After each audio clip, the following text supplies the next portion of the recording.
Está no ar!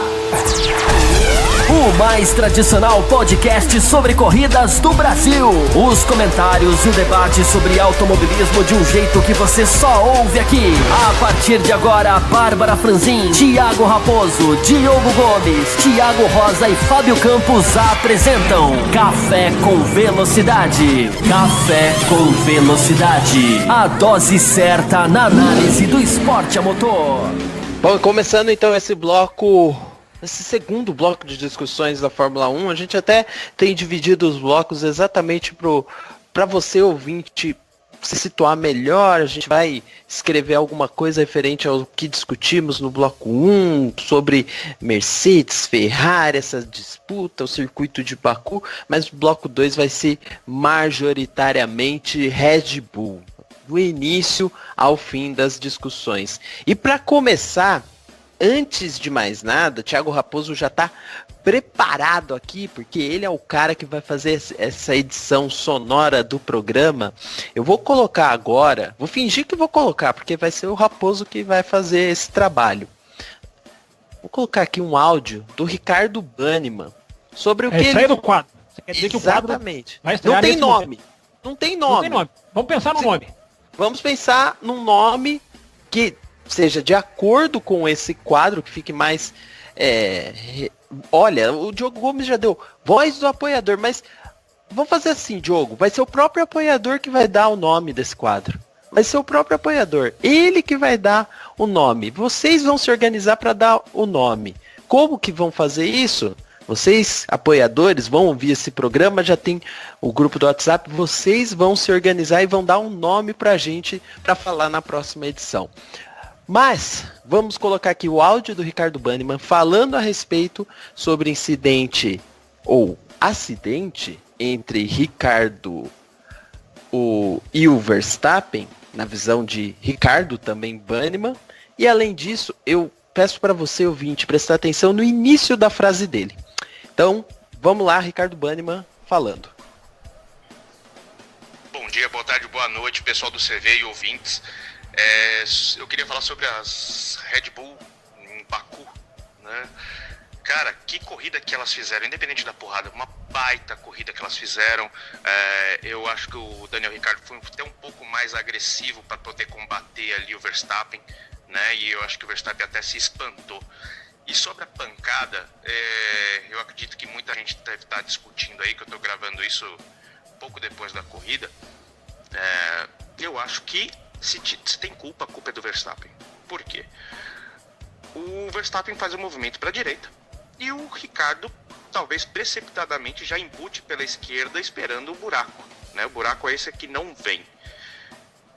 E por que a culpa é do Verstappen? Simplesmente porque ele puxou o carro de volta para a esquerda, né? Se ele tivesse feito o movimento, parado o movimento no meio, ficado no meio da pista, enfim, deixado meio carro só pro Ricardo, e o Ricardo cacetasse a traseira do Max, ok, eu acho que a culpa seria do Ricardo pela pancada.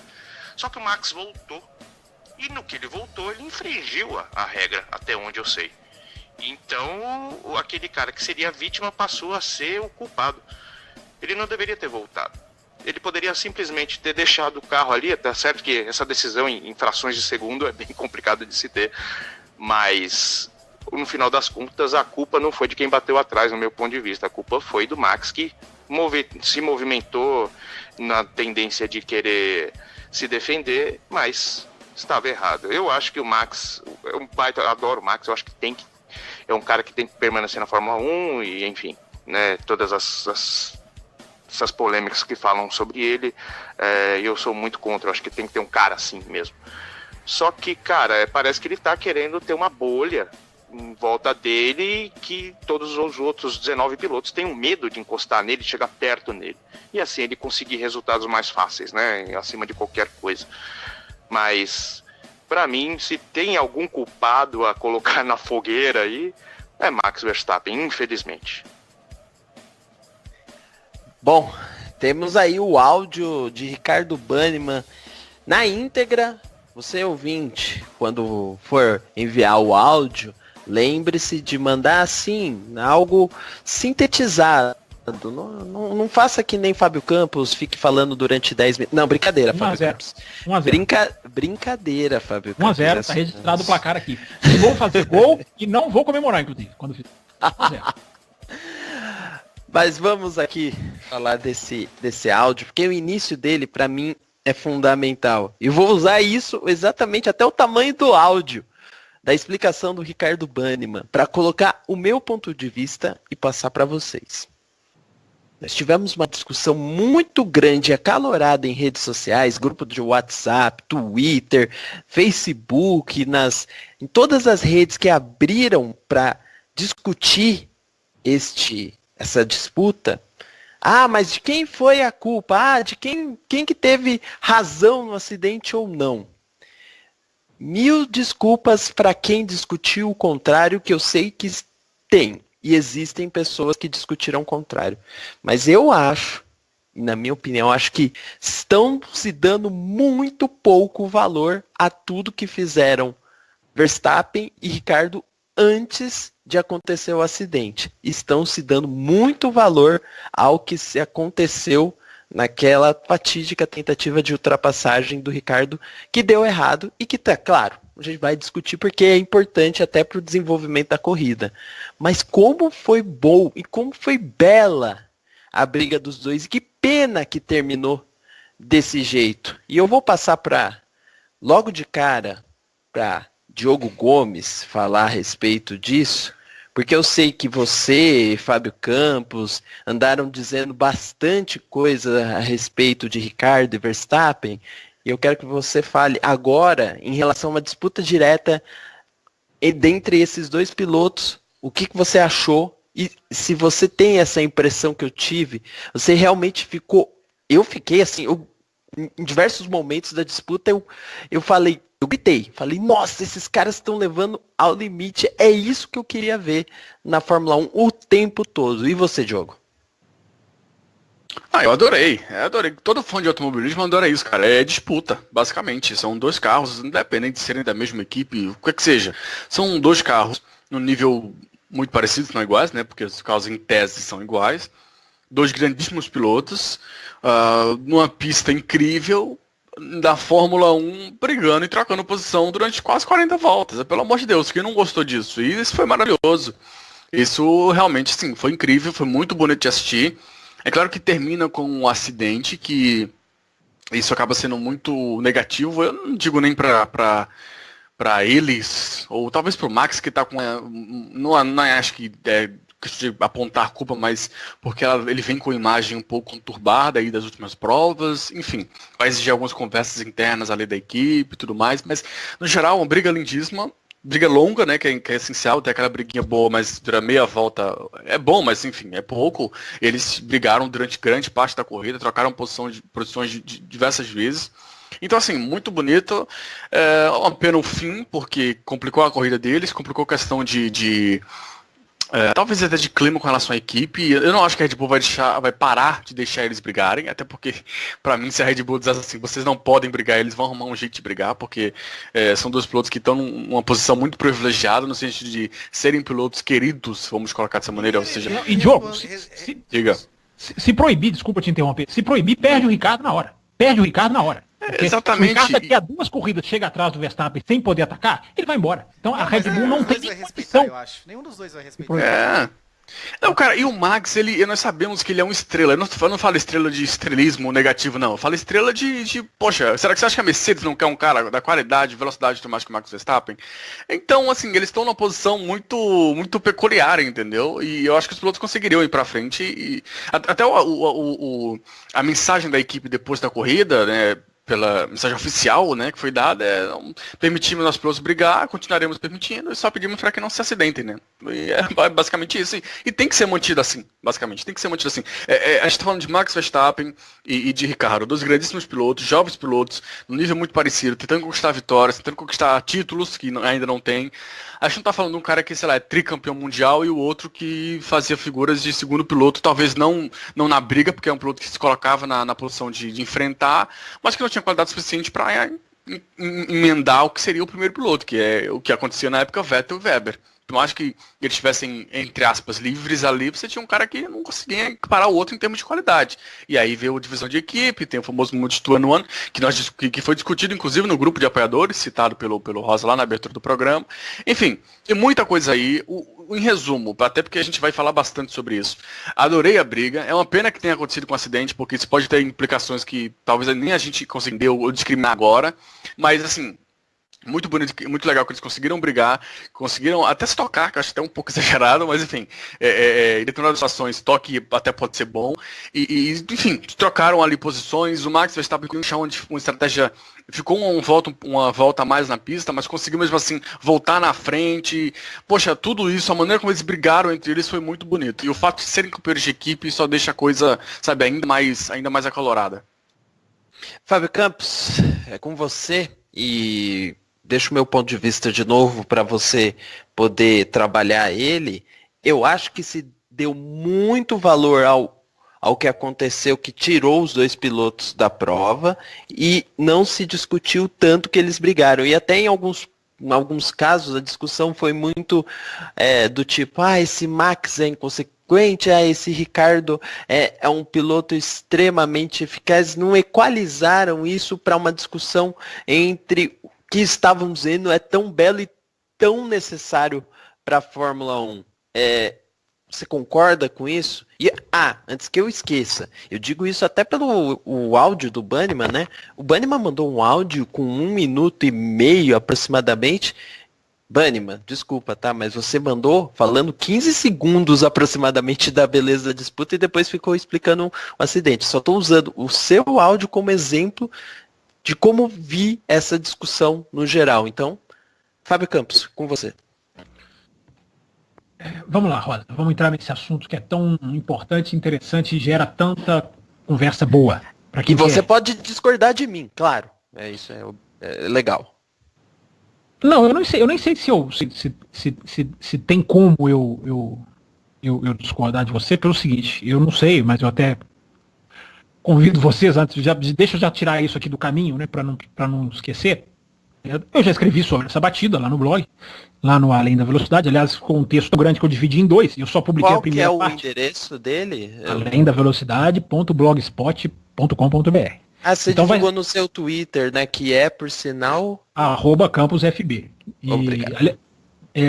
Então, eu acho o seguinte, que eu até escrevi um pouco sobre isso, que a repercussão seria maior do acidente, eu acho que é natural, né? Digamos que é do ser humano, esse tipo de coisa. Claro que o acidente vai fazer mais barulho, claro que a manchete do jornal vai ser o acidente, né, ou do site, né? Acho que o jornal hoje em dia já não vale nem como exemplo, mas a manchete do site vai ser, a foto do site vai ser a batida, enfim. Até a foto do meu post, a batida, eu coloquei lá na esperança de se alguém ia captar essa diferenciação, mas enfim.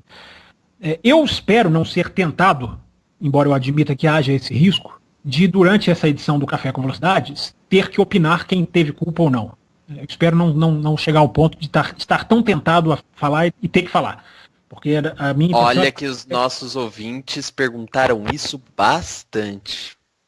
Então, talvez se os e-mails começarem com essas... Na hora que você começar a ler os e-mails, eu sinta na obrigação de falar. Mas vou focar em outra coisa, então, nesse comentário inicial. Eu esbarrei na questão no primeiro bloco, na questão do baque que eu tomei quando eles bateram. Porque não era dia deles baterem. Não era o contexto, digamos assim. Nunca é dia de bater, nunca tem contexto de bater. Mas é o que eu estou querendo dizer. O que eles estavam fazendo antes da batida era uma coisa, que é a segunda parte do meu texto, que ainda nem foi publicada, mas vai esbarrar nisso, é uma coisa que você tem dificuldade de buscar em Senna e Prost. Né? É uma coisa que você vai ter dificuldade de buscar em qualquer era da Fórmula 1, que é 2 companheiros de equipe disputando um pega. A palavra é essa. Né? Eu acho que a gente tem que saber conceituar algumas coisas na Fórmula 1. E eu acho que usar a expressão pega não pode ser para uma ultrapassagem bonita, para um troco, para o que o Verstappen, para o que o Ricardo fez na China. Não. Eu acho que pega é isso. Os pilotos bateram pega, que inclusive é uma expressão até talvez politicamente incorreta aí, porque hoje em dia pega uma coisa, hoje em dia não, sempre foi uma coisa feita na rua que é perigosa, enfim. Mas o ouvinte do café tem discernimento para entender o que eu estou querendo dizer. Então, no dia, eles baterem numa outra situação qualquer, já seria repercussão, discussão, enfim, o foco seria na batida. Eles baterem nesse... Eu precisei de umas 2, 3 voltas. Eu pensei em parar de assistir a corrida. Não abandonar, evidente, mas parar um pouco, para respirar, uma coisa que eu nunca fiz. Mas eu falei, não, eu vou parar. Eu pensei, vou parar um pouco. Porque não era o dia de bater. Eu estava assistindo a briga e estava me divertindo tanto, porque eu me policio. Eu me forço a não ficar com medo da batida. Por isso eu tive a ideia de escrever o texto. Porque acho que uma tendência nossa, e se eu não me policiar, até eu vou cair nela, é de ver uma disputa dessa fazendo o que fez o Paul de Resta, na transmissão da TV inglesa. Que eu acho absolutamente discordável, se é que existe essa palavra. Paul de Resta, no meio ele foi o comentarista oficial, né? O Martin Brundle está começando a parar levemente, a desistir um pouco dessa questão de viajar 21 países por ano, mas essa é outra conversa. Aliás, só um parêntesezinho.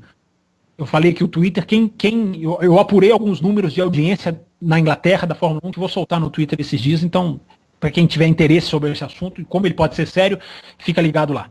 Deixa eu voltar para a discussão aqui. O Paul de Resta dizia que a Red Bull tinha que já ter intervido. Ele não clamou como outros comentaristas no Brasil já fizeram, mas ele, volta e meia, durante a briga, ele falava, ele usou a expressão otimizar o resultado. Eu discordo veementemente. Aqui no Brasil, fazendo outro parênteses então, diga. Fizeram a premonição da batida e a hora que aconteceu, veio eu falei, eu sabia. Raposo, o texto tá pronto, eu não soltei ainda, mas eu já nomeei como a turma do Está Vendo Só.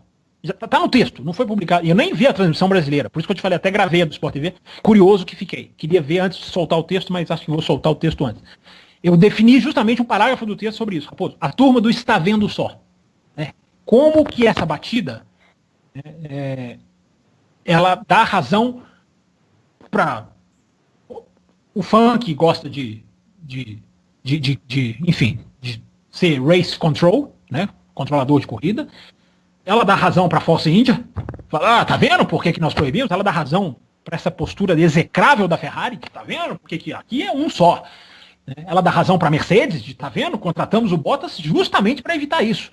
Porque o Toto Wolff fala aos 4 ventos, aos 4 cantos. Ele disse, inclusive, nesse final de semana, antes da batida, ele disse: é bom porque Bottas e Hamilton se encaixam bem, não se perturbam.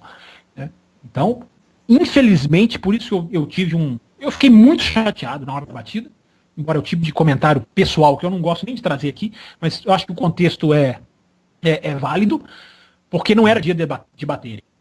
Era dia de terminar a corrida tendo feito o que fizeram nas primeiras 39 voltas. Porque, se não me engano, batem na 40. O que eles fizeram nas 39 voltas, infelizmente, aí vai no que o Rosa falou, fica em segundo plano. O que eu considero até natural. Agora, qualquer julgamento técnico da batida não pode excluir as 39 voltas. As 39 voltas iniciais. Você não pode julgar essa batida falando, lá bateram, esse aqui errou, esse aqui acertou, sem considerar o que eles fizeram nas 39 voltas iniciais, que foram: eles se respeitaram extremamente, eles dividiram curva com muita técnica. Então, é diferente se batessem na segunda volta. Você vai falar, tá vendo? Alguma coisa não foi errada, não sei o que, não conversaram antes. Eles estavam executando uma prova perfeita. Perfeita. Não em termos de resultados, em termos de... Olha aqui, meu amigo, eu não vou ficar atrás. Eu não vou ficar atrás dessa briga. Eu não vou... A ultrapassagem do Verstappen em cima do Ricardo na segunda volta da corrida, na segunda, se eu não me engano, eu falei assim, esse menino é demais. Porque passar essa semana passando tudo o que passou na cabeça dele, passar essa semana passando, é muito bonito, inclusive, mas com tudo que passou na cabeça dele durante a semana, ele na segunda volta joga o carro daquela maneira, para ultrapassar na curva 2 o companheiro de equipe. Eu falei, não existe, tá vendo? Que maravilha que esse cara não escuta o mundo. Que bom que esse cara não me escuta, não escuta ninguém. Embora eu não tenha condenado na China, até coloquei um tweet com vários dias depois, falando, gente, analisem a manobra com um pouquinho de calma, olhem como o Vettel abre uma porta, você vai pedir pro piloto não aproveitar uma porta aberta. É claro que ele errou, eu não neguei o erro dele, mas enfim, fazendo essa ponderação. Então, Foi muito ruim ter ele batido naquele dia, naquela hora, naquele momento, porque eu acho que a corrida teria uma imagem, é isso que eu estava dizendo naquela hora. Se você voltar na maior rivalidade da Fórmula 1 que vier na cabeça das pessoas, que talvez essa primeira que vem é Senna e Prost, você vai ter facilidade de lembrar de batida do Senna e do Prost. Todo mundo lembra no estalar de dedo. Mas lembrar de uma troca de posições durante várias voltas, com troco, com o piloto partindo para cima, e eu tenho dificuldade de lembrar. Eu tenho dificuldade de lembrar nos famosos anos 80, aí 70, 60 e 50 eu não vou poder falar porque eu não vi. Então, é por isso que eu acho que a batida veio numa hora que, infelizmente, joga vai jogar na imagem das pessoas o que foi feito antes. Mas o mais importante, a discussão técnica da manobra, de quem errou ou não, tem que considerar que eles fizeram uma corrida muito boa até ali. É diferente, espero que o ouvinte esteja entendendo o que eu estou falando. É diferente simplesmente se fosse uma manobra isolada. Eles demonstraram que sabem executar uma briga entre companheiros de equipe de uma maneira correta. Tudo bem, exige-se de um piloto de Fórmula 1 que seja perfeito do começo ao fim. Né? Não existe um parênteses. Errou aqui, tudo bem. Mas as demonstrações de talento foram várias antes de acontecer o que aconteceu. Thiago Raposo, aproveitando entrar nesse tema, eu sempre ouvi de você falando para todo mundo, assiste o BTCC, BTCC é competição, BTCC é onde tem corridas muito boas. Diogo Gomes acompanha, eu acompanhei algumas provas no passado, hoje nem tanto, não acompanho tão de perto. Uma disputa dessa, como você viu em Baku, das Red Bull, você vê no BTCC... E aí você consegue dar ênfase a essa disputa na Fórmula 1 como sendo tão grandiosa como essas que você de tempos em tempos declara que é de uma corrida muito boa, sabendo assim que temos as diferenças claras entre turismo e Fórmula, né? No carro de turismo há muito toque, acaba tendo toque lado a lado, disputa de espaço que não se pode ter em Fórmula, mas mesmo assim nessa disputa tivemos. Então você consegue fazer essa análise e para você, nas suas palavras, qual foi o nível de satisfação ao ver essa disputa entre Verstappen e Ricciardo? Bem, falando rapidamente do BTCC, então, né, isso é a tônica do BTCC. Raras exceções você tem uma corrida que não é o tempo todo essa disputa frenética. E eu não sei quantos, né? Se eu fizesse uma pesquisa rápida aqui, eu saberia quantas categorias eu assisto, por volta de 40, 50, não sei. E o BTCC... Eu tô assistindo 45, você deve estar assistindo mais de 50. Não sei, tá naquela lista lá. O BTCC, com certeza, em quesito emoção, talvez só a Moto3, mas a Moto3 com as chuvas e tudo, andou perdendo, né? Daqui a pouco a Moto3 pega umas pistas, ela for correr em Mugello, né, que é famosa, correr em Le Mans e tal, volta a ser aquele nível. Mas o BTCC eu acho que nível de emoção e de prender a respiração do início ao fim é a mais top de todas, a opinião pessoal. Mas falando agora dessa briga, eu vou muito por esse lado de... Não peça para analisar a culpa, gente. Eu quero só bater palma pelo que eu vi antes. E talvez eu nem sinta essa dor que o Fábio Campos sinta da batida, porque desde que a Red Bull não mude a postura dela, esses caras aumentou o nível de ódio um pelo outro, e é isso que a gente precisa, né? A rivalidade. Esses caras não podem ser amigos, esses caras têm que, a qualquer custo, querer chegar antes no restaurante, querer acabar a refeição antes. Esses caras têm que disputar tudo a partir de agora na vida deles. Essa rivalidade vai ser ótima pra gente. A forma como o Verstappen não desistiu em duas ultrapassagens, podemos dizer, consolidadas do Ricciardo, que o Verstappen, no fringir das almas, assim, aparecia e recuperava a posição. E como isso, de certa forma, deve ter mexido com o Ricciardo, com os brios do Ricciardo. E quando ele faz a ultrapassagem ali antes do pit stop, que ele faz travando a roda e jogando por dentro, milimétrico também, né? Porque ali foi desculpa, caiu uma baqueta aqui, foi culpa do Ericsson. Mas como foi milimétrico ali também aquela ultrapassagem do Ricciardo para cima do Verstappen, que ali poderia de repente ter acontecido o toque, mas não aconteceu. Então foi tudo muito lindo, muito lindo. Ter acontecido o overcut ali do Verstappen no pit stop, pra gente ter mais um capítulo da briga. Então foi tudo sensacional, eu adorei. Eu terminei a corrida no estado máximo de entusiasmo, assim. Só não gritei, né? Eu não sou como vocês que expressam. Continuei sentado lá, mas por dentro eu estava entusiasmado, podem ter certeza. Só não externalizei essa emoção. Então, sabe, e aí você vai... Eu não assisto corrida lendo no Twitter nem no WhatsApp, né? Então, na hora que você acaba de assistir uma corrida, você vai lá no WhatsApp, tem 6, 7, 8 grupos com mais de 500 mensagens. Então, eu acabei não lendo mesmo o que o pessoal comentou antes da briga e tal. Mas você começa a ver, sabe... porque esse Verstappen... A mesma coisa, tem que tirar o Verstappen da Fórmula 1, que é o irresponsável. E aí... quem vai defender o Verstappen, vai criticar o Ricardo, também fica numa briguinha ali tão pequena frente ao que esses dois pilotos fizeram na pista. Não é possível que essas pessoas que assistiram essa corrida deletaram essas 39 voltas da cabeça. Não é possível que só ficou isso. Mas é porque ele jogou para direita e voltou para esquerda, não podia fazer. Não, mas ele não chegou a jogar o carro totalmente para direita, então ele poderia voltar ainda. Mas porque o Ricardo foi muito afoito contra o companheiro de equipe, não poderia. Teve isso também, né? Teve excesso de otimismo. A culpa do Ricardo é que ele foi o excesso de otimismo dele contra um companheiro de equipe, que não pode ter excesso de otimismo. Gente, é cada argumento, gente. O piloto não pode acreditar, ele não tem que ser otimista com a manobra dele. Isso é uma culpa agora do piloto? Ele é culpado porque ele teve excesso de otimismo contra o companheiro de equipe. Então, sabe, eu até creio, né, que já que você cantou as bolas, que você vai começar a ler os e-mails agora, a gente vai cair nessa discussão. Mas eu queria tanto que a gente ficasse discutindo cada manobra, né? Nossa, e aquela ultrapassagem? Pô, e aquela que o Ricardo passou, veio fechando ele e ele conseguiu achar um espaço para colocar o carro. E a ultrapassagem do Ricardo, que você vê que ele trava o pneu e joga por dentro e vai embora. É isso que a gente devia estar batendo palma aqui, não...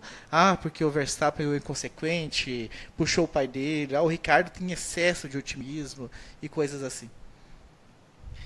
Tem alguns pontos que vão bater aqui com o que eu busquei nos e-mails, tem outros que não, vão até surpreender. E aí eu quero começar com uma questão do Jailson. Eu vou fazer o seguinte, vou jogar para se alguém quiser comentar, pode comentar, mas a pergunta especificamente vai para um dos membros, até para poder ouvir todos que comentaram a respeito desse caso. E no caso do Jailson Fernandes, deixa eu passar aqui pro Fábio Campos, que está bem descansado agora, né? Deixou o Thiago Raposo falou bastante, então o Fábio Campos descansou a voz. Eles falam aqui, inclusive. Exato. Muitos falam, e com razão, de como a Fórmula 1 perderia parte da sua identidade sem a participação da Ferrari. Mas e o que perderia sem a Red Bull? Aí ele fala, muito. E hoje ela deu mais uma prova de como essa equipe traz emoção as corridas, ao manter pilotos de mais alta categoria na equipe e deixá-los à vontade para brigar na pista. Jailson está trazendo uma discussão que Diogo Gomes esbarrou um pouco e que talvez a gente tenha que dar os créditos corretos, né, Fábio Campos? Porque Red Bull ou os pilotos? Quem que tem o maior merecimento em tudo que aconteceu? Todos eles, eu acho que o Azerbaijão reforça a minha convicção de torcer para o Ricardo não sair da Red Bull. Repito que contrariando os meus princípios, né, que sempre sou a favor de mudanças, que acho um barato quando grandes atletas de qualquer esporte trocam acho que isso dá uma renovação uma reoxigenada mesmo em qualquer campeonato, que é positiva. Mas no caso do Ricardo, eu torço para ele ficar na Red Bull por causa disso, por causa de Grande Prêmio do Azerbaijão, né? Alguém imagina isso acontecendo na Ferrari? Alguém acha que isso ainda pode acontecer na Mercedes? Eu acho que não, né? Porque as pessoas que clamam pelo fim de certas coisas, comentaristas como o Raposo está citando, né? Eu acho que você assistiu uma disputa, por isso que eu falo que eu me policio, porque a tendência nossa é cair para esse lado. Ai meu Deus, vai bater. Ai meu Deus, tomara que não ataque agora, porque se bater... Eu me policio justamente para isso. Eu assisto a corrida também quieto, ali na minha posição. Raramente eu me levanto ou eu faço alguma reação. Nessa corrida eu estava fazendo com o braço aquele sinal de vem. Toda vez que ele saiu da curva 16, eu falava, vai Ricardo, para cima, né? Que se aproxima. Teve um momento da prova em que a briga diminui um pouco, eu pensava, agora não vai chegar mais. Mas algumas voltas depois ele chegava. Então eu me policio para não deixar esse medo da batida se sobrepor ao divertimento. Que eu acho que muita gente acaba caindo, até muito sem ter culpa. Né? A Fórmula 1 induziu muito a isso. Né? Não só com as suas punições absurdas, que a gente batia aqui ano após ano, mais uma regra positiva que acabou, mas pela questão das equipes. É por isso que eu quis escrever o texto que eu escrevi. A pressão dentro da Fórmula 1, para isso não acontecer, por isso que o título do texto é até quando o automobilismo resiste a isso? Porque a pressão lá dentro é contra isso.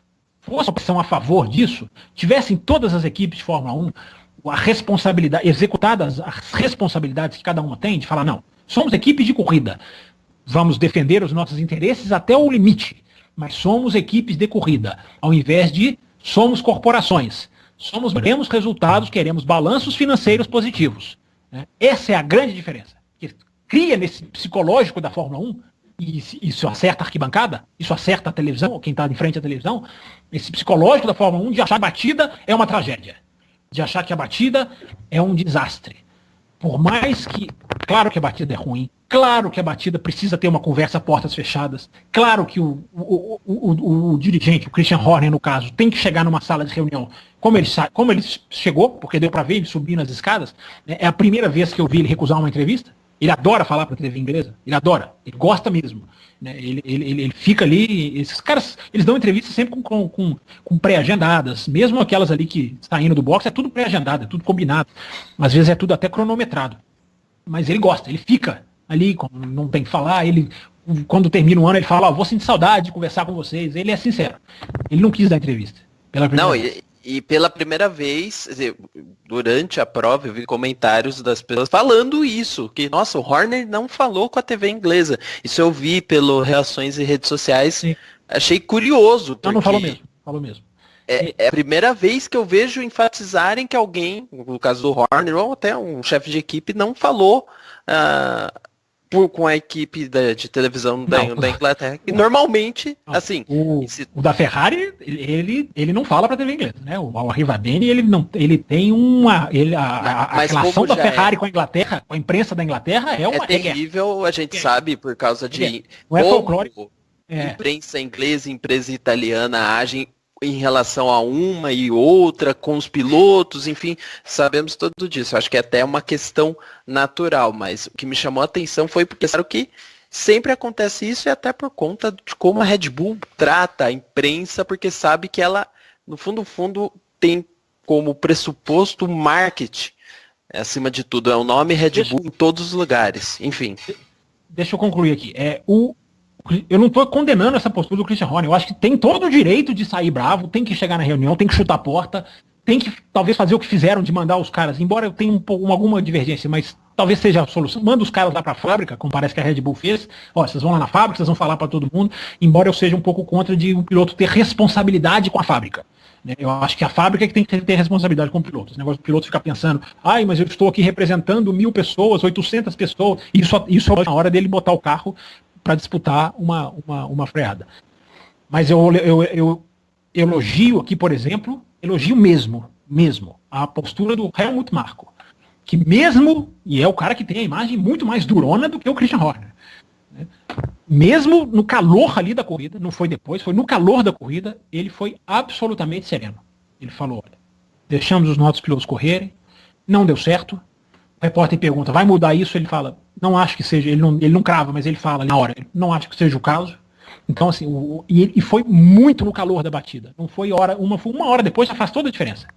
Não foi. Foi no calor da corrida, o Helmut Marko é a hora que se você elogia a postura da Red Bull. Né? Porque a Ferrari faz o que faz, e o Jailson, né? Esse meio que você leu foi do Jailson, Rosa? É o Jailson que mandou. Jailson está correto, eu tuito sempre sobre isso. Eu acho que o peso histórico da Ferrari, ela tem muito mais obrigação de defender o esporte, e ela é a que menos defende. Porque eu sou da política de que se a Ferrari quer sair, vai ser chato, vai sentir um baque, a Fórmula 1 vai perder, mas até a página 7 apenas. Não, a partir da página 7 a vida vai seguir. Então, por mais que a Red Bull tenha essa postura elogiável, e foi demonstrado isso mais uma vez, A Red Bull já passou por isso, ela já viu seus dois pilotos baterem, ela já, né, 2010 eles bateram e foram campeões, enfim. Há uma situação de não poder proibir, que é isso que vocês esbarraram aí. Né? Hoje falar vamos proibir é diferente da Force India, em que os pilotos da Force India têm um tamanho, os pilotos da Red Bull têm outro tamanho. A Force India, condenável, execrável, eu diria, a postura da Force India. A da Red Bull não teria como ser diferente, porque você não pode virar você está lutando pelo Ricardo. Se o Ricardo alinha, aponta na reta, atrás do Verstappen daqui a 2, 3 corridas, e não pode fazer o movimento, evidentemente, ele falou na entrevista coletiva no Bahrein, ele falou, olha, eu vou procurar uma equipe, por isso que eu acho que ele não vai para a Ferrari, eu vou me surpreender, quer dizer, estão linkando ele muito à Ferrari, né, mas eu vou me surpreender se a confirmação oficial vier, embora pareça até que seja a tendência. Ele falou, eu vou escolher correr onde eu possa correr.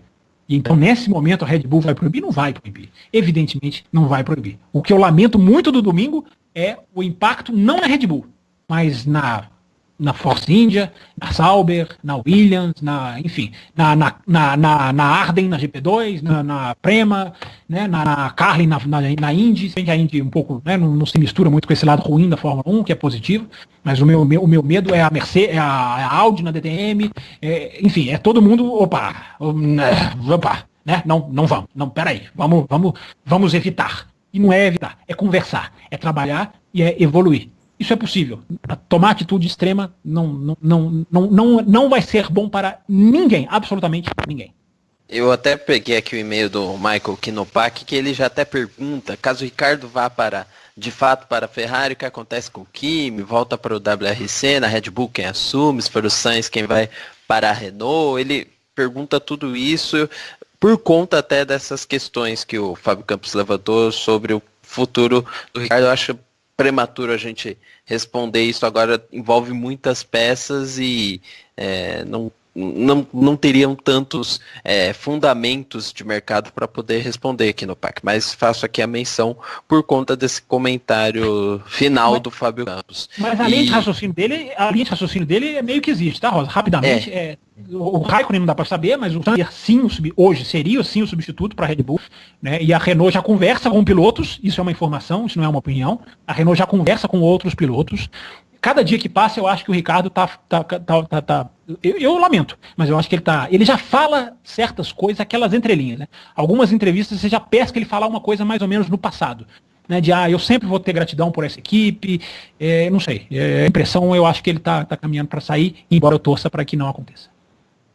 E aí tem um e-mail também do Aliciano Júnior comentando da Red Bull e ele fala, e de novo, Red Bull fora com colisão dos dois carros. Na minha opinião, foi erro de julgamento do Ricardo, talvez dê certo com outro piloto, mas vemos que Verstappen vende muito caro as ultrapassagens. E aí, curioso, quando ele fala e de novo com a Red Bull, que aí eu lembro quando aconteceu isso com Vettel e Weber na Turquia, né?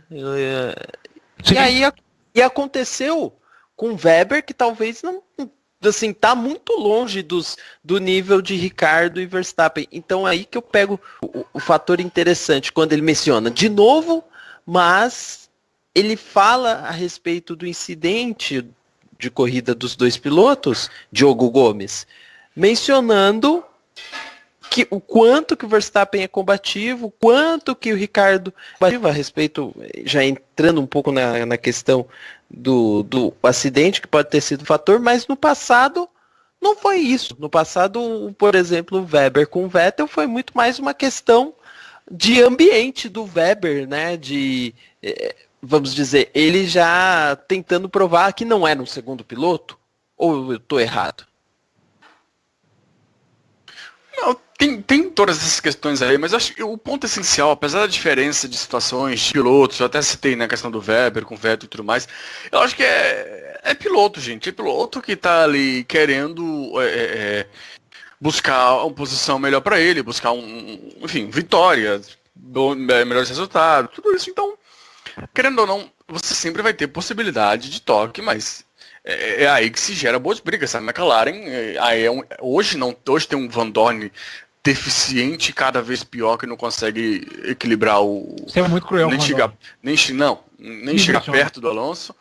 Mas, por exemplo, um cara como o Weber, apesar das limitações que tem, ele se via na posição, e tá certo, de ir lá pra frente, brigar, enfrentar e tentar. E a equipe tem essa permissão, não é uma Ferrari que, enfim, tem aquela mentalidade ridícula, e vai pra frente. Então existe a possibilidade de ter acidentes, ter esse tipo de coisa. Então, assim, eu acho que o ponto essencial é que a equipe libera, vocês já fizeram os elogios necessários à equipe, não precisa repetir, mas a equipe abre espaço para isso é bom.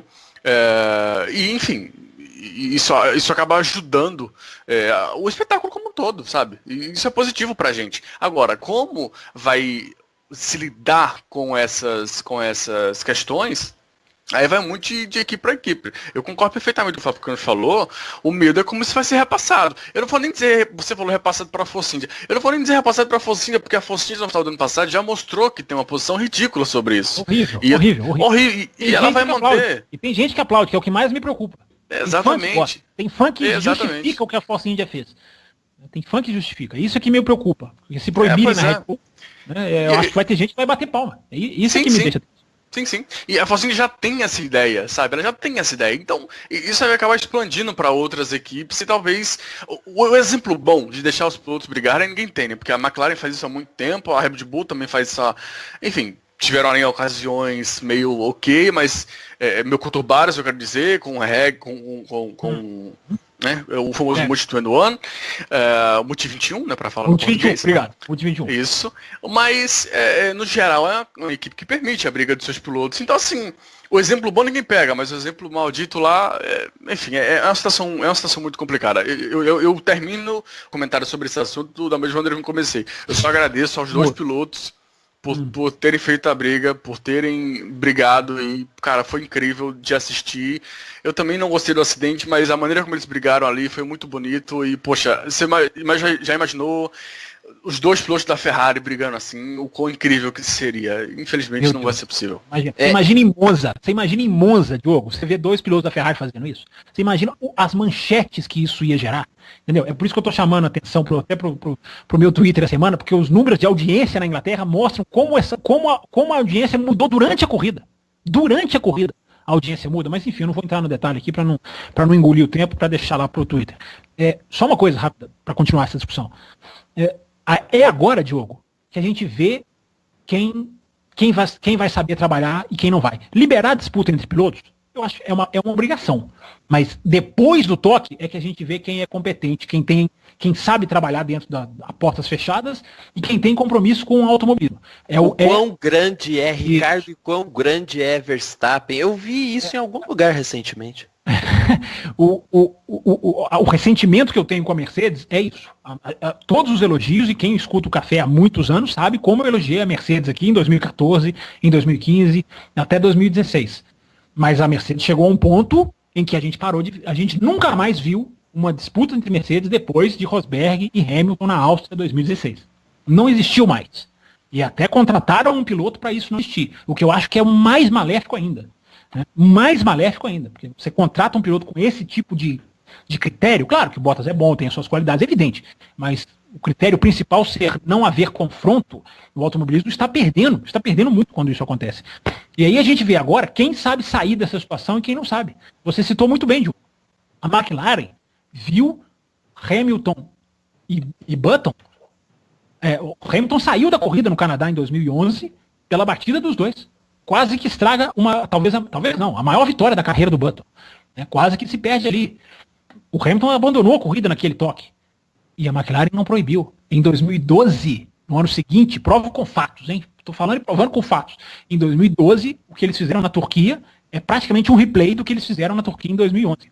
Você pode comparar as duas imagens, Turquia de 2011 e 2012, o show que Button e Hamilton dão de dividir curva, trocar posição, dar X e voltar na curva seguinte.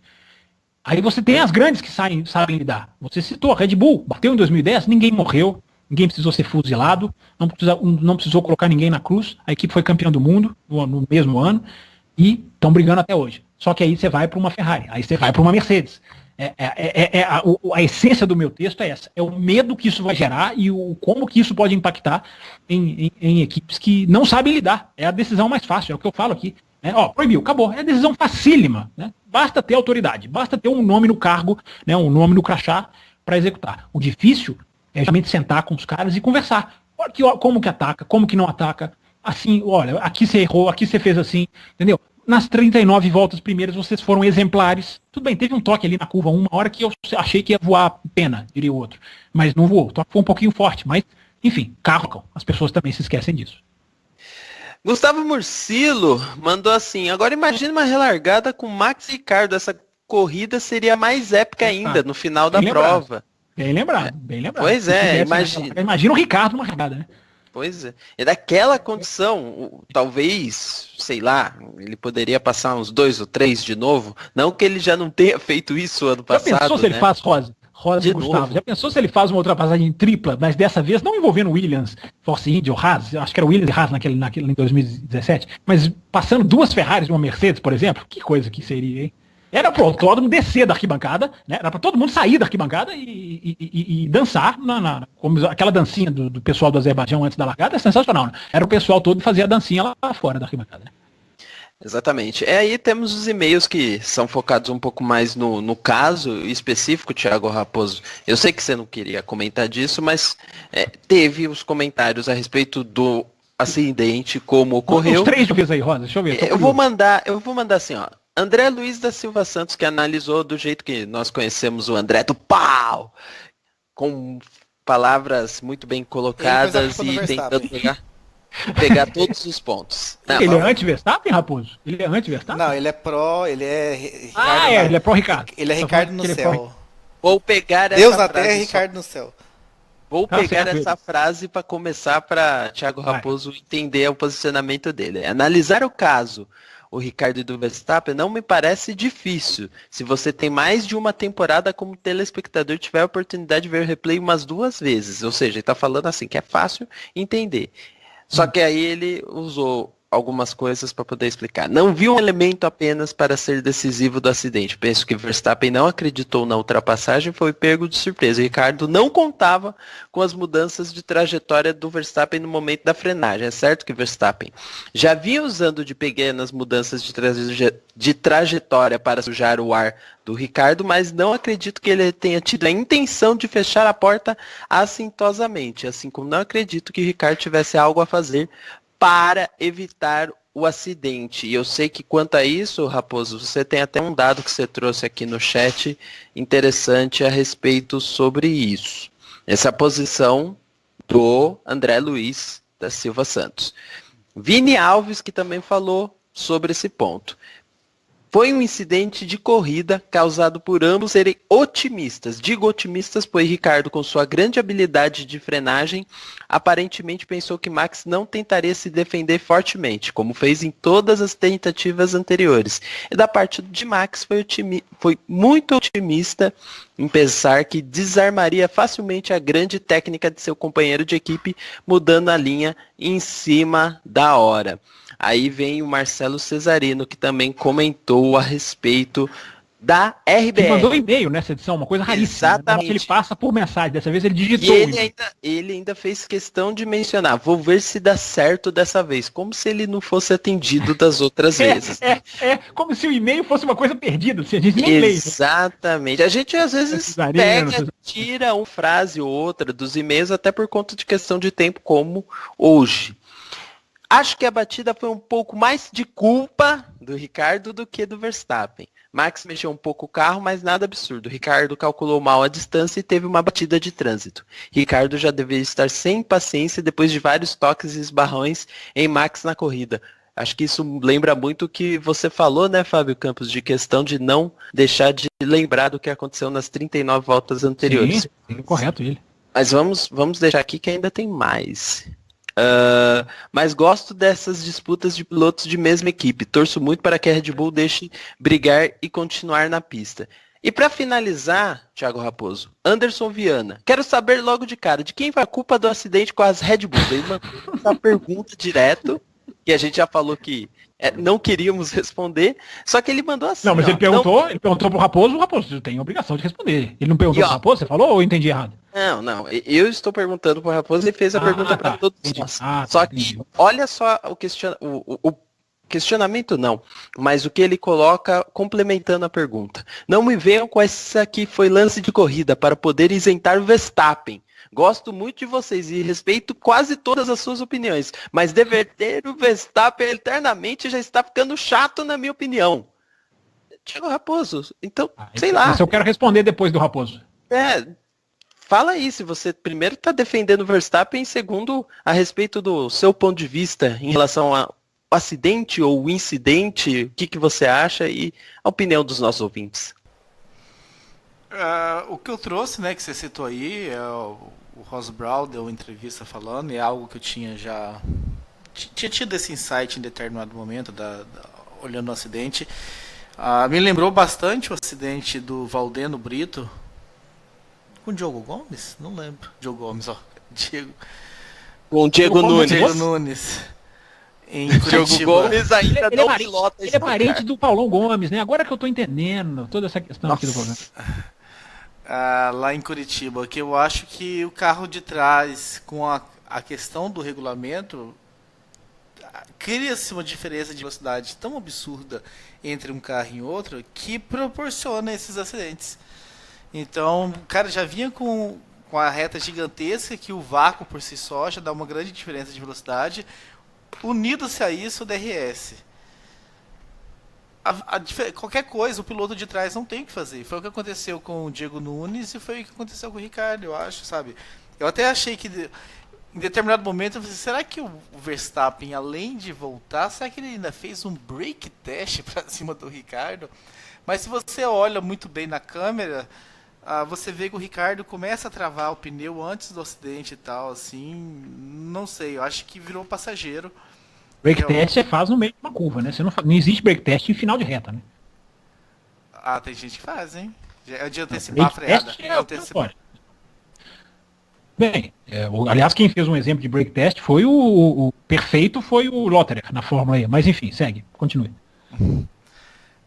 Então, sabe, eu respondendo ao Anderson, eu não vejo culpado, eu não acho que eu posso estar errado, mas que a gente não fica aqui prestando esse papel de defender o Verstappen apenas por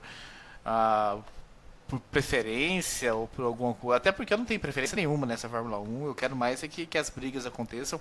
Eu só acho que o único erro que o Verstappen cometeu nesse ano foi contra o Vettel no GP da China.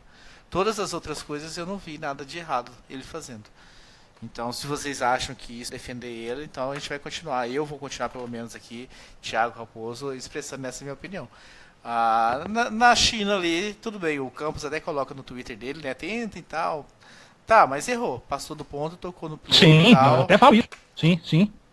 Mas eu não vejo, não vi outro erro do Verstappen, a não ser vontade. Agora, se ter vontade, se ter excesso de otimismo seja culpa, aí realmente a gente está pecando aqui em defender ele. Diogo Gomes, Fábio Campos, querem... Primeiro Fábio Campos, que já falou que quer, Diogo Gomes. Vai lá, Fábio. Concordo com o que o Raposo falou, eu acho que se o Anderson tem essa impressão, talvez seja até o caso da gente detalhar, ele mesmo detalhar, eu acho que, como o Raposo falou, ninguém aqui defendeu o Verstappen na questão do Vettel na China. Eu acho que uma coisa é não metralhar, é a expressão que eu uso. Uma coisa é não metralhar, outra coisa é defender como advogados como tem os pilotos brasileiros. Então, são repletos na imprensa de advogados. Né? Piloto brasileiro nunca erra, nunca faz uma má corrida. Aliás, Fábio Campos, deixa eu te cortar, porque isso é importante. Felipe Massa estava na transmissão e na hora do acidente, ele fala assim, eu acho que o Ricardo teve um pouco, ele deixou para trás. Otimismo. Não usou essa palavra, que essa palavrinha é a palavra do programa hoje, né? Otimismo. Mas veja bem, é o Felipe Massa falando do Ricardo. Eles são amicíssimos. Ele poderia chegar e simplesmente falar, não, o Ricardo fez o que deveria fazer, tudo sabe, dá aquela passada. E não fez. Ele até que... E assim, ele foi elogiado aqui pelo Raposo, foi elogiado por ouvintes do programa também que mandaram e-mails falando que pelo menos ele falou o que deveria, se falou no momento certo ou não, errado, técnico é outra questão, mas ele falou, e isso vai de encontro àquilo que você está falando agora, né? Inclusive, ele não passou a mão no amigo dele, ele foi lá na hora que teve que criticar, ele criticou, e a amizade eu acho que vai continuar. Então não vai de encontro, vai ao encontro, né? Já que então concordo com o que eu estou dizendo. Mas vamos lá.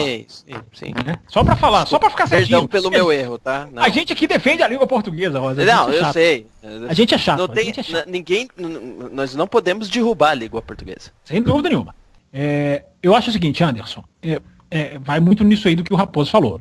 Se o Verstappen tiver 10 manobras e a gente achar que as 10 manobras foram ok, a gente tem a obrigação de falar que as 10 manobras foram ok. Se o Verstappen fez 10 manobras e as 10 manobras foram não ok, na nossa visão, a gente tem a obrigação de fazer. Não existe, o Anderson, pelo menos, por isso que eu estou te falando, você pode ter essa impressão, e inclusive você pode até, às vezes, citar, olha, aquilo ali eu acho que eu discordo. Por exemplo, eu estava defendendo o Verstappen no Bahrein, e o Diogo, se não me engano, lembrou do erro dele no sábado. Há o erro dele no sábado. Não o erro na batida com o Hamilton, mas na classificação, quando ele ali mais ou menos naquela curva, né, na curva 2, 3 ali, escapa, e foi um erro dele, nós lembramos aqui no programa. Eu não acho que ele errou no Bahrein. Aquele toque com o Hamilton, eu acho que as pessoas têm muito mais tendência a criar raiva por causa furou o pneu, tá vendo? É um absurdo esse menino. Mas a raspada que ele deu com o Hamilton no Bahrein podia muito bem não ter dado nada. E se duvido que se a corrida continuasse normal para os dois, alguém levantaria essa bola. Não, mas continuou, mas ele foi um irresponsável ali. A passada de pneu entre Ricardo e Verstappen no início da prova não deu em nada. Exatamente. Exatamente isso que eu ia dizer. Então, exatamente. A gente até explicou aqui no programa do Bahrein que a Pirelli tem, inclusive, ela sabe onde o pneu onde ele corta mais fácil e onde ele não corta. Como que a questão é de milímetros, né? Nem centímetros, é milímetros. O Asa pegou num ponto, a Pirelli fala, não vai cortar. Se raspar, claro, se der uma porrada vai. Mas se raspar, não corta em determinada área do pneu. Se pegar ali na quina, né, no ombro do pneu, como eles dizem, corta. Então, existe toda essa questão. Eu acho o seguinte, o Anderson, o Verstappen, ele gera boas corridas muito mais do que problemas. Eu já falei aqui, 2018 dele não é bom. Não é bom. Isso é inegável, acho que a palavra é essa. Inegável, não dá para negar que o 2018 dele é bom. Agora, por causa disso, eu não vou aderir ao time do não pode atacar, prematuro, inexperiente, precisam podar esse menino, tá virando, eu não vou entrar nesse time. Porque eu não esqueço o Grande Prêmio do Brasil de 2016, coisa que muitos esquecem. Então eu sei que ali há talento. A questão é trabalhar, não podar. Né? Por isso que eu coloco no Twitter, gente, olha aqui, a porta abriu. Você quer que o cara não ataque com a porta aberta? E coloquei, não apaga o erro dele. Ele errou, pronto. Essa é a constatação. A partir daí, defender o Verstappen, eu acho que seria se nós estivéssemos dizendo aqui, não errou, nunca erra, tá bem e não tá mal, relativizar isso, aquilo. Eu acho que a gente não tá fazendo isso aqui. Mas enfim, vamos ver, que eu acho que ainda vai dar motivo para discussão aí ao longo desse ano. E você, Anderson, faz favor de tomar de jeito e contar mais coisas das transmissões americanas para nós, que a gente gostou muito quando você contou e depois você não contou mais nada. Eles aboliram os comerciais, você não falou pra gente como é que foi, realmente não tem nenhum problema. Por favor, viu, seu Anderson? Mantenha o seu papel aqui nesse programa. Ora, bolas. Diogo Gomes. Eu acho que é questão de defender o Verstappen, é a ideia, basicamente. E a minha ideia foi... Assim, a gente tem esse ponto do Anderson, mas também se você tem alguma coisa para comentar a respeito do acidente que a gente não falou até agora, Diogo, fique à vontade, tá? E se tem um piloto que foi defendido nesse programa aqui, não é o Verstappen, é o companheiro dele, né? Exatamente, opa, a gente não um quadro inteiro sobre ele, mas então já que vocês já falaram sobre essa questão da defesa, eu vou falar sobre o acidente em si. O único ponto, digamos, estranho que eu achei foi a mudança de posição, ainda que minúscula, do Verstappen plenamente. No final. Eu não acho que deva ser punida, mas... É o que eu falaria se eu fosse o Christian Horner, viu, Diogo, na reunião. Se eu fosse o Christian Horner, o que eu citaria é isso. Entendeu? É porque o último movimento dele à esquerda, ele coloca o Ricardo numa situação que assim, não tem o que fazer. Porque a partir daquele momento, o carro do Ricardo ele é sugado para debaixo do carro até antes de tocar, Se você for andando devagarzinho, esse é as coisas boas de baixar a corrida, dá pra ir, você faz o seu slow motion, chega um momento, quando o Verstappen volta pra linha, o volante dele nem mexe mais, o volante do Ricardo nem mexe mais, que a primeira imagem é um bordo no carro do Ricardo. É como se o carro dele fosse sugado, vem muito em direção ao que essa mensagem, esse texto do Ross Brown que o Rapô trouxe. O último movimento dele é quando, assim, sacramenta a coisa, sim, sabe? Acaba com o movimento de vez, é quando vem um acidente. Então, eu não acho que seja culpa dele, eu não acho que ele mereça essa punição. Mas aquele último movimentozinho ali, se tivesse que apontar alguma coisa a mais, foi ali. A culpa do Ricardo é zero. Eu falei que não ia cair nesse tema, tá vendo? Vou acabar caindo. A culpa do Ricardo é zero. A questão do freio do Ricardo, muitas pessoas interpretaram como... Dele? Isso que eu ia dizer, a questão do freio, né? De frear mais e tal. Pessimista, né, cara? Eu não vou conseguir fazer aquela curva. Ai, meu Deus, eu não vou conseguir ultrapassar. Ai, meu Deus, meu freio não vai funcionar. O piloto tem que... Que é isso, otimismo? Ele fez as ultrapassagens que fez em cima do próprio Verstappen, inclusive, em cima do otimismo, né? Assim como tinha feito lá na China. A ultrapassagem dele no Hamilton, na China, a ultrapassagem que eu assistindo a corrida, não esperava. Quando ele colocou do lado, ele deu um pulo, assim, tipo, como assim? Então, assim, é mérito dele de tentar, ele freia dentro mesmo, ele não começou a fazer isso hoje, ele tá fazendo isso há 4 anos em seguida. O Verstappen sabe muito bem disso, então, de novo, eu repito, não é culpa, o Anderson, agora que ele vai achar mesmo que eu tô defendendo o cara, eu não acho que seja culpa dele, eu não acho que ele mereça punição.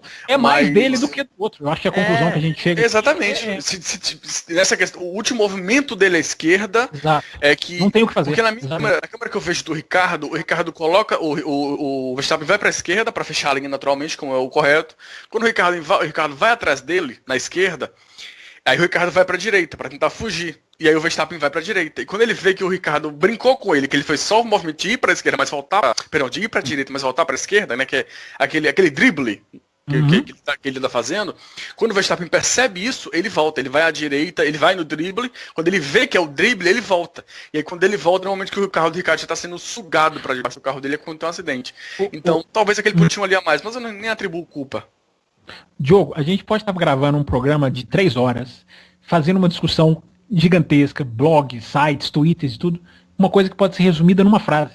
O Christian Horner pode simplesmente acabar com isso numa frase. Ele pode sentar com os dois na reunião e falar assim, não mude de direção quando vocês estiverem brigando na hora de defender. Escolham uma direção. Pode acabar com todo esse blá blá blá com uma frase, que você não vai estar proibindo, você não vai estar inibindo, que também é outro problema. Uma coisa é você não proibir, você inibir. Olha aqui, eu quero que as tais regras de engajamento, né? Rules of engagement. Então, eu não sei o que é isso.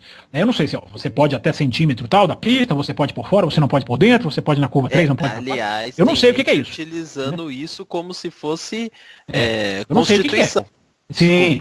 Eu revelo a minha ignorância aqui, mas eu não entendo o da Mercedes o que é exatamente. Eu não tenho informação do que é. Mas a questão da Red Bull pode simplesmente você, sem proibir, sem inibir, que também é uma coisa muito grave, né, porque você faz tanta exigência para o piloto que ele se inibe, sem fazer nenhuma dessas duas coisas, o Christian Horner pode dizer, olha, não mude de direção na hora que você for defender. Acabou. Em uma frase ele pode resolver um problema que nós estamos gastando aqui, ainda vamos gastar semanas até o Grande Prêmio da Espanha, sem dúvida, falando, discutindo e lendo sobre isso.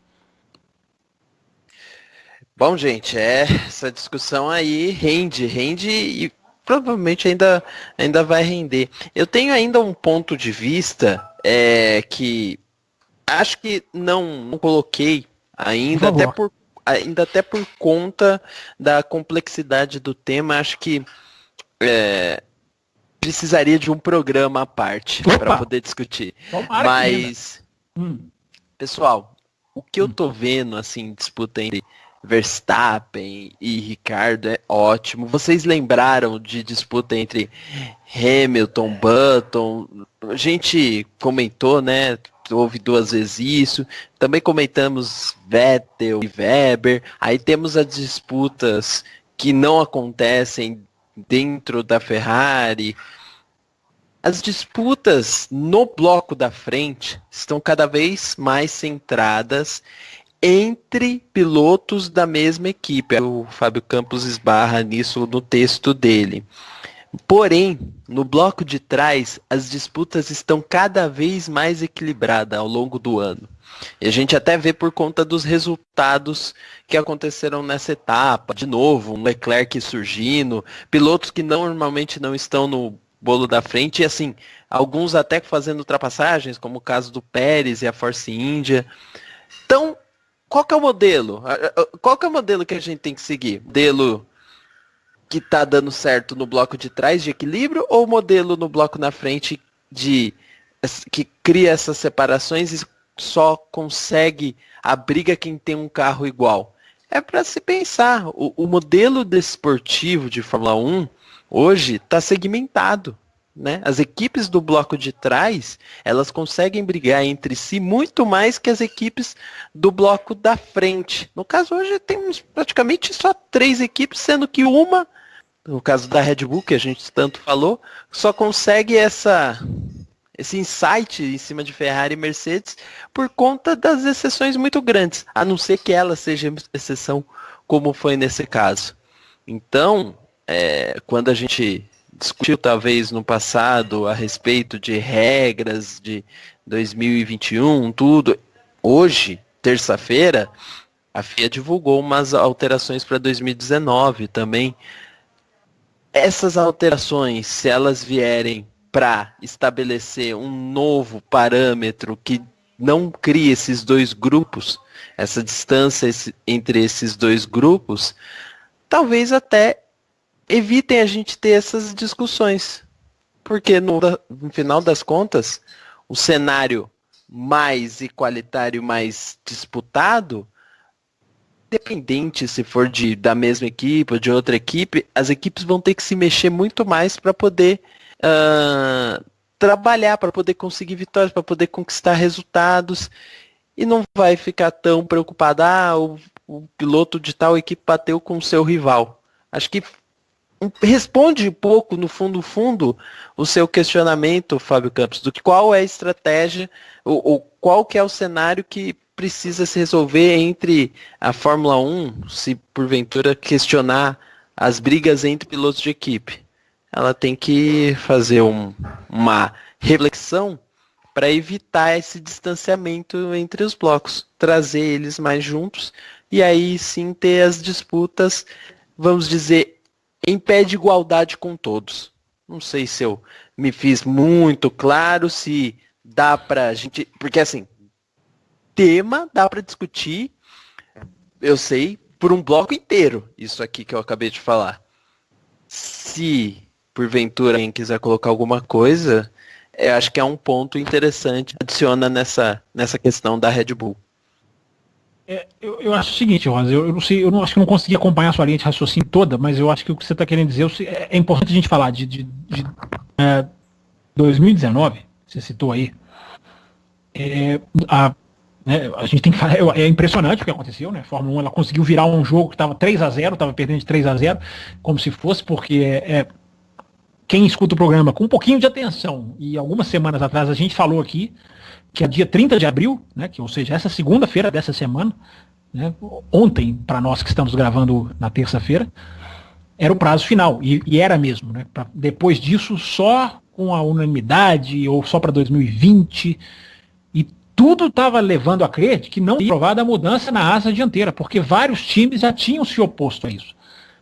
Eu não sei o que foi feito nos bastidores, alguma coisa genial que o Ross Brown deve ter feito, né? E confesso que ainda nem tive tempo de correr atrás, de pegar mais informações sobre isso. Será que todo mundo viu o que aconteceu com o Ricardo e falou, não quero mais que aconteça? Não sei lá.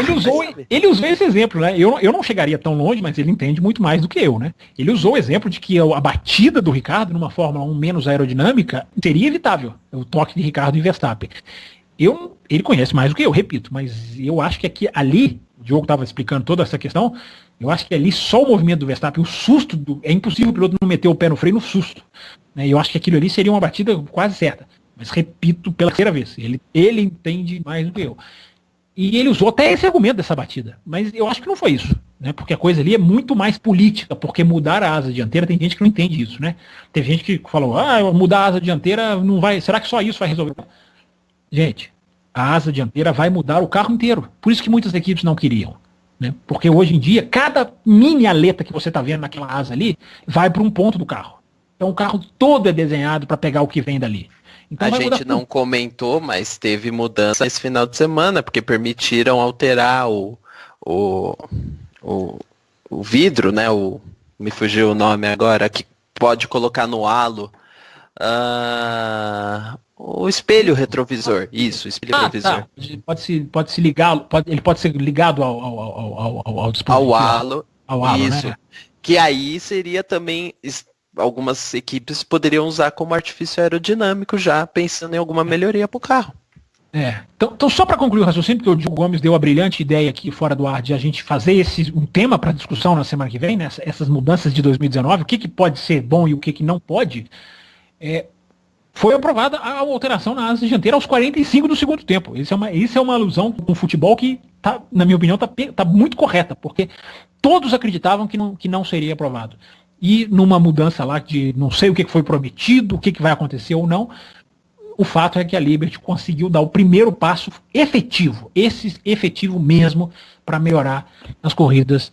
Não há garantia, mas pelo menos piorar não vai. É uma medida que, enfim, semana que vem, para não começar a entrar no assunto, semana que vem a gente volta colocando mais sobre essa... O que é asa dianteira, o que implica, o que tem que mudar, é suficiente? Eu já adianto que não é. Mas, enfim, até onde vai essas mudanças que, felizmente, não vamos ter que esperar 3 anos. Felizmente. Algumas boas já virão agora. E antes só de encerrar, que eu acho que precisa ser feito a ressalva, Diogo Gomes aqui até falou, e tem que ser feita a ressalva, porque foi um assunto que também a maioria dos nossos ouvintes comentou, mesmo que foi uma pergunta simples. Por exemplo, o Pedro Henrique, que eu falei, o e-mail do Pedro Henrique é sucinto, ele foi um dos únicos que não falou de Red Bull, mas ele mencionou o Leclerc. Acho que vale aí o ponto falar de novo, Charles Leclerc fazendo uma corrida muito boa, de novo a Sauber conseguindo em ritmo de corrida estabelecer um bom resultado e o Leclerc aparecendo e até melhor que o Ericsson, o que talvez seja uma justiça, Diogo Gomes, para você? Trabalhar com justiça é algo muito complicado para esporte, mas o ponto essencial eu lembro muito bem que na última corrida nós tivemos um e-mail, e não foi um e-mail errado não, tá? De maneira alguma, mas um ouvinte, agora eu não vou lembrar o nome, ele questiona assim, por que o Leclerc não encaixou ainda? Por que tá demorando para encaixar? Bem lembrado. Na terceira corrida. Exatamente. Aí, eu concordo com o Raposo de estar cedo, se ele falasse não terceira foi corrida. Luiz do pau? Não acuse sem provas. Não estou acuse sem provas. Eu estou perguntando. Não estou brincando. Não sei, tô brincando. Enfim, mas eu entendo o ouvinte, porque eu também tava com essa dúvida, né? Pô, mas peraí. O cara agora numa pista Você em não que tá com dúvida mais? Eu continuo com a dúvida. Mas da maneira como ele conhece essa pista, de ter andado muito bem no Fórmula 2 do ano passado, feito pole, a vitória, a volta mais rápida, assim, no final de semana, um dos finais de semana mais dominantes que eu vi de Fórmula 2 barra GP2. Mas ele ganhou no Bahrein também, de Fórmula 2, Diogo. Sim, mas a questão da dominância que ele fez no Azerbaijão no ano passado, que eu acho que foi algo absurdo. Então, assim... A do Bahrein do ano passado foi... Se for para lembrar de corrida espetacular, eu lembro mais do Bahrein, principalmente da corrida. O domínio dele no Azerbaijão chamou a atenção, mas enfim, uma pista ali que ele conhecia bem, encaixava bem, e conseguiu um resultado muito interessante. De novo, não vou repetir, mas com todas as questões diferentes e específicas de Baku, ele soube aproveitar disso. É claro que contou com uma série de erros de vários outros pilotos mais à frente, mas enfim, mérito dele de se colocar nessa posição de aproveitar isso. E, cara, muitos méritos para ele por ter conseguido esse resultado, porque uma 6ª colocação com a Sauber, numa pista extremamente complicada, onde nós vimos pilotos como Nico Hülkenberg abandonando a corrida por erro próprio, né, e várias outras situações, o próprio Vettel verificou o resultado dele por aquela questão, enfim, tem um monte de coisa aí, e ele conseguiu fazer uma corrida limpa, perfeita, com um carro limitado e uma 6ª colocação. Então, assim, seria até injusto a gente terminar o programa sem citar ele, porque realmente merece os parabéns. É muito bom, é muito legal, mas ok, acaba aqui e aí a gente começa a analisar tudo de novo, como é que ele vai começar a tocar aí para frente no resto do ano, mas que ele merece os créditos por esse resultado, sem dúvidas merece demais. Mas o crédito tem que ser proporcional, eu acho, ao que ele guiou, né? Eu acho que o crédito excedeu um pouco, né? O resultado acabou criando uma imagem um pouco distorcida, na minha opinião, sem tirar o mérito nenhum dele. Isso não aconteceu só com ele, não. Com o Hartley, que pontuou, quem mais? A Williams, né? O Stroll chegou em qual? Me esqueci a classificação da corrida aqui, não estou com ela aberta. Mas enfim, teve um monte de gente que embarcou nessa situação da corrida e que conseguiu o resultado, e que isso acabou, eu vi gente já colocando o Leclerc, é um futuro campeão. Eu acho que o resultado, eu tô cada vez mais chato, cada vez que a gente fica mais velho, a gente fica mais chato, né? Viu, Anderson Viana? A gente é chato. Com essa questão de separar performance de resultado. Tô ficando cada vez mais, eu tô mergulhando em tentar ver o quanto casa e o quanto não casa. E eu acho que eu não tô tirando mérito, ficar na pista, por exemplo, você quer um exemplo? O Alonso. O Alonso está dando um exemplo de autopromoção que é, nossa, porque ninguém terminaria corrida com as condições que eu terminei. A melhor corrida da vida dele. A melhor corrida da minha vida. Pelo amor de Deus, né? Eu vi uma foto da McLaren, eu não vi. Se eu visse uma foto da McLaren, o carro completamente destruído, eu tenderia, mas antes, as pessoas sem verem, pelo puro marketing pessoal dele, né, e ele é um pouquinho do Hamilton, né, a qualidade realmente ele fez por merecer a imagem que tem em cima dele, mas eu acho que embarcam demais no folclore. E eu acho que o Leclerc, embora a situação diferente, é um pouquinho disso. Eu discordo totalmente dessa eleição dele como piloto driver of the day, o piloto do dia. Eu discordo totalmente, mas eu acho que eleger ele e não eleger o Pérez, para mim é um ou até mesmo o Bottas, que vinha fazendo uma corrida, o Bottas cumpriu tudo que foi exigido dele, né, na corrida. Eu acho que é um pouco também, eu entendo que essa votação também tem aquela questão, né, de o mais fraco gera um apelo, eu entendo, eu não estou dizendo que são pessoas cegas, que não, opiniões que não merecem. Mas o Ericsson não ganhou da vez dele. Assim, isso que eu tô falando, não tô falando que é uma opinião absolutamente desprezível, eu só não concordo com a eleição dele. Eu acho que o Pérez foi, para mim, ele passa por uma situação na corrida que talvez muita gente não tenha enxergado, mas ele vai para último, ele paga uma punição, que eu não entendi por que deixaram pagar a punição com o safety car. Você pagar 5 minutos com o safety car, vai me desculpar, mas é quase que aliviar a punição. Mas como eu não gosto de punições, eu não fiquei muito bravo. Não gosto de punições injustas, tá, gente? Só colocando. Então eu acho que o piloto do dia foi o Pérez. Eu acho que o Leclerc, ele teve o mérito, mas há uma certa, digamos, supervalorização pelo resultado. E o resultado ainda não me convence. Ainda, não estou falando que ele está mal, não. Até defendi quando o ouvinte na semana passada, não sabemos se foi o André do Pau ou não, até defendi quando disseram, né, mas não está dando certo. Eu falei, calma, de 3 corridas, está evoluindo, tem uma ultrapassagem na Austrália, infelizmente não mostrada pela televisão. Então, está no caminho. Eu só não acho que deu esse salto que o resultado no Azerbaijão mostrou. Bom, gente, então fechamos aí essa parte. Não, peraí. Então vocês respondam com uma palavra só, mas vocês não podem ir embora sem responder se o Magnussen é desonesto ou não. Se vocês quiserem responder com uma palavra só. Lembrar, olha só, eu fui rápido até para. Não, o Magnussen para mim é um piloto que não tem a qualidade devida. Isso eu já falei há muito tempo. E ser maldoso, eu acho que é muito... Isso é amor da época da World Series 3.5, né? Exato, eu venho falando há muito tempo isso. Então, chega um momento, você levanta a bola, ele é maldoso, não, ele é ruim. Eu acho assim... Sim, você acha ele ruim mesmo? Ruim mesmo? Não, assim. Mas falta qualidade. Porque ruim é pesado demais. Ruim eu tô desmerecendo... Falta alguma coisa. Ele fez, por exemplo, para chegar a uma McLaren, que já chegou, tudo, mas... falta alguma qualidade. Por isso que acontece isso. Por isso que acontece esse tipo de reclamação. Mas ele não é ninguém, cara, não tem como fazer. Se o cara faz algo realmente por maldade, ele pode até matar alguém. Automobilismo é isso. Então, não tem um cara maldoso a esse ponto. É fazer, por exemplo, que o Vettel fez em velocidade rápida com o Hamilton ano passado. Acho que é isso. Raposo, até o Raposo, que o Raposo tá falando tanto nesse programa que a garganta dele deve estar até cansada. Fala, Raposo. Não, eu não acho que ele seja nesse nível de julgamento, não, mas também não é santinho. Se alguém quiser ver... Verdade. Se alguém quiser ver alguma coisa antes dele chegar na Fórmula 1, procura aí a decisão da World Series by Renault, Magnussen versus Jules Bianchi. Que ano jogou, Miss? Que ano jogou? 2013? Foi 13 ou 12? Não, eu acho que vocês estão confundindo o Fringes com o Magnussen, não? O Fringes tá certo, confundi. Não, de Barcelona? Sim, o Fringes. Então apaga tudo. Não, porque o Magnussen foi campeão da World Series. Mas o Magnussen ele ganha. Mas, Mas não foi ele com o Van Dorn, né, que ele disputou. E E quase perdeu pro Van Dorn estreante na categoria. Enfim, a minha visão... Cara, eu gosto muito da agressividade do Magnussen. Desde o ano passado tem uma manobra dele em Singapura, no ano passado, que foi bem criticada e eu adorei. Ali na curva 4, mais ou menos. É uma parte que, enfim, não se faz ultrapassagem, não se tenta ultrapassagem. Ele colocou o carro ali de maneira muito bonita. Enfim, no conjunto eu acho muito bonito e eu gosto da maneira como ele é agressivo. Só que esse vídeo em si, esse último lance... Te assustou? Você falou exatamente a palavra que eu tava puxando lá pra falar. Ele me assustou, cara. E faz muito tempo que eu não vou dizer muito tempo, porque no sábado eu tinha me assustado com o lance do Gasly com o Hartley. Eu assustei até mais. Mas ele me travou. Exato. O Diogo, ele fala que ele não viu. Ele fala que ele não viu o Gasly. Exato. O Magnussen, não tô falando o Hartley. O Magnussen fala que ele não viu o Gasly, porque o retrovisor tava vibrando muito. Então, além de me assustar, ele é um cara de pau, porque eu assumo que, eu aceito, melhor dizendo, que estivesse tremendo muito o coisa, porque realmente vibra pra caramba e naquela reta que eles estão ali. Mas eu digo que não acredito, porque nesse mesmo vídeo que eu vi, mostra a câmera on-board do Gasly e depois mostra a câmera on-board dele.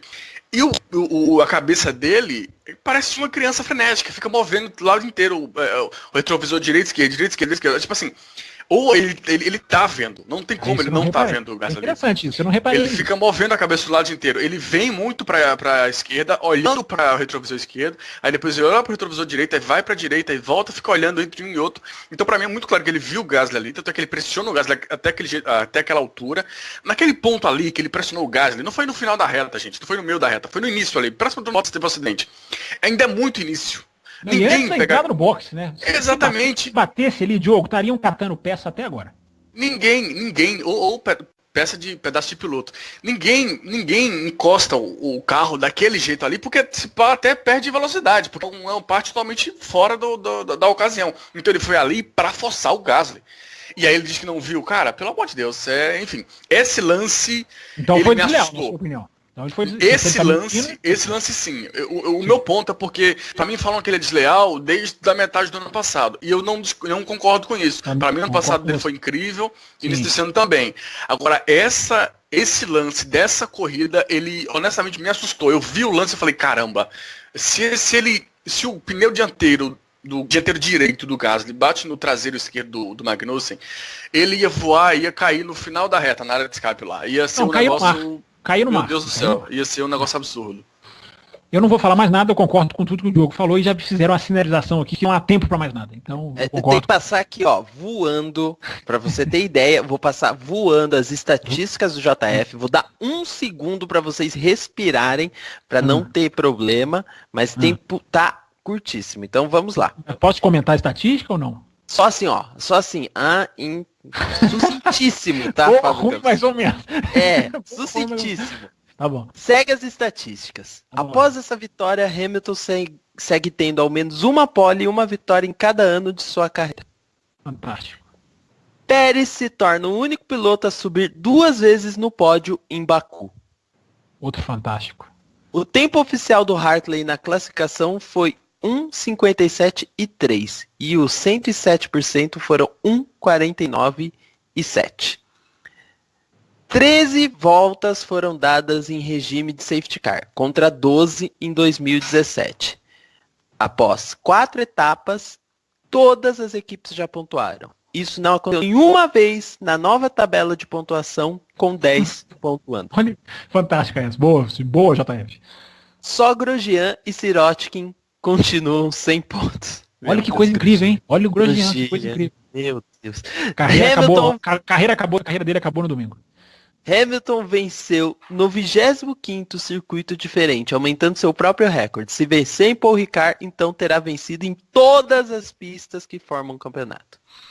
Segundo abandono consecutivo de Hülkenberg em Baku por erro próprio. Os últimos pontos... E esse Campos? Esse não destruiu a carreira? Eu acho que esse ainda tem uma chance de alguma coisa, até porque tá na equipe certa, né? Quando eu digo destruiu a carreira do Grosjean, é assim, a perspectiva de ser contratado por uma boa. Eu acho que ele ainda pode fazer muita coisa boa na Haas, mas a perspectiva de subir para uma Ferrari, eu acho que acabou. O Hülkenberg tá numa equipe que pode gerar fruto, mas tem razão. O Hülkenberg ele joga umas oportunidades fora que vou te contar um negócio, né? É verdade. Esse pódio, em tese, era pra ser dele, né? E a maneira como ele vinha Não, começo da Renault, eu falei, que isso? Absurdo, é verdade. Ele vinha classificando em sétimo desde o México, cara. Eles falam uma estatística na conferência ali, antes do final de semana. E talvez não. Eu espero que não esteja no spoiler, mas o repórter fala que ele tá, se não me engano, 24 corridas sem ser batido pelo companheiro de equipe na classificação, algo parecido. Sim. É um número assim, caramba. Né? Mas depois muito contra o Palmer. Muito contra o Palmer, é verdade. Mas pegou o Sainz também no final do ano passado e nesse ano, né? Então, assim, caramba, os números dele vêm sendo muito bons, mas essa corrida realmente complicou. Os últimos pontos... Rapidinho, eu prometo. Vai lá, Campos. A Fórmula 1 tá tão legal que o que a Renault fez, a Renault desafiou a Red Bull no começo da corrida, mas os dois passarem numa mesma curva lá no momento. É impressionante, foi impressionante mesmo. Olha, essa estatística é legal pra caramba. Os últimos pontos conquistados por pilotos monegascos foram de Luiz Chiron em 1950 e por neozelandeses foram de Chris Amon em 76. Chris Amon é o mais, eles chamam de o piloto mais azarado da Fórmula 1. Tem 9 poles, é o piloto que tem maior discrepância, assim, tirando os que já estão com números altos, mas tem 9 poles, eu acho, em nenhuma vitória. Ele é um dos caras meio Stirling Moss, embora, claro, não estou comparando a qualidade, porque Stirling Moss é endeusado, mas o Chris Amon tá no folclore da Fórmula 1. Esse foi somente o segundo abandono do Ocon em sua carreira na Fórmula 1, os dois foram na volta 1. Isso é impressionante, hein? Incrível como abandona pouco, hein? Primeira corrida do ano sem punição por unsafe release. Ele mandou assim, tá? Unsafe release, tá? Liberação insegura, viu, seu JF? Pode falar, ninguém aqui vai te culpar, não. Mas a estatística é muito boa mesmo. Inclusive a FIA começou já a trabalhar nessas questões. Infelizmente fala sobre isso. Vettel e Hamilton possuem pole em 23 circuitos diferentes. E a decisão ficará para Paul Ricard. Porém, Vettel não tem pole na Áustria ainda. Na Hungria 2014, Grosjean também bateu atrás do safety car. E esse aqui é interessante porque mandaram um print do grupo do WhatsApp indicando essa estatística. E aí o JF falou, quebraram a minha estatística, deu spoiler da minha estatística. No grupo de apoiadores, né, Rosa? No grupo de apoiadores. Exatamente. Aquele que quem apoia com R$1 ou 1 milhão, entra e tem essas coisas aí, tá vendo? Até spoiler de estatística tem lá. A última corrida em que o vencedor liderou 3 ou menos voltas foi Canadá 2014. McLaren é a única equipe a ver a bandeirada das 4 provas com os 2 carros. A pontuação da McLaren é algo impressionante. Maluco. Exatamente. A pontuação da McLaren, por isso eu tô falando, essa tabela ela tá muito divertida, porque essa pontuação da McLaren é totalmente discrepante, né? E é impressionante como estão sendo efetivos, pelo menos, né? E estouramos todos os tempos aqui que previstos desse quadro, mas mais nesse bloco. Mas valeu a pena. Eu acho que o bloco ficou muito bom. Então, encerramos aqui. Os 2 blocos de Fórmula 1 vão estar disponíveis aí para vocês, né? Bloco 1 falando Mercedes, Ferrari e outras coisinhas. Esse bloco de Red Bull com essas estatísticas para finalizar. Semana que vem a gente vai trazer novas discussões a respeito de 2019. Falando um pouco do Pérez, hein? Exatamente, e algumas coisas que a gente não falou dessa etapa. Pérez, vamos trazer Honda também, começou a discutir oficialmente com Red Bull, enfim, algumas coisas que não foram discutidas que podemos trazer na próxima semana. Este bloco encerra-se por aqui e daqui a pouco vem Fórmula E.